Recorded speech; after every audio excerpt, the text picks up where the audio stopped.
Down here on the line where we have a function that's called get shipment lines.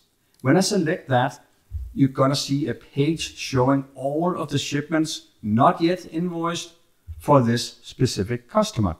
Now I can see there's two documents in here. Those are two shipment documents.